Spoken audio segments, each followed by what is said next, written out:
মানুষ তো এরকম রূপ ধারণ করেছে, জানাজার নামাজ যদি মনে করেন 10টায় দেওয়া হয়, আর সেখান থেকে যদি 5 মিনিট অতিক্রম হয় পিছন থেকে বারবার আওয়াজ আসে, আরে ভাই জানাজাটা কেন দেরি করতেছে, তাড়াতাড়ি পড়ান না।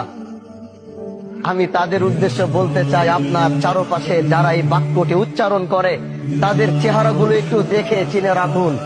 আল্লাহর কসম, যেদিন আপনি এখানে, আজকে হোক আর কালকে হোক, 6 মাস পর হোক আর 6 বছর পর হোক, এই একই জায়গায় আপনি এইভাবে শুয়ে থাকবেন, না আপনার কথা বলার শক্তি থাকবে, না আপনার দাঁড়ানোর শক্তি থাকবে, না আপনার বলার শক্তি থাকবে।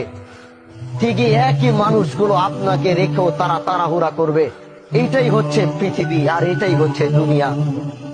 এই সবচেয়ে বড় বাস্তবতা থেকে আমরা যতই পালাবো, আল্লাহ তো ঘোষণা করে দিছে, সুম্মা ইলাইনা তুরজাউন। কোথায় যাবা? 7 সাগর 13 নদীর নিচে, 7 সাগর 13 নদী পার করেও যদি তুমি লুকাবা, যেদিন আল্লাহর সাথে তোমার মুলাকাতের সময় আসবে, পৃথিবীর কোনো বাদশা নাই ওদিন তোমাকে আটকাইতে পারবে, পৃথিবীর কোনো ক্ষমতাশীল ব্যক্তি নাই ওদিন তোমাকে ধরে রাখতে পারবে।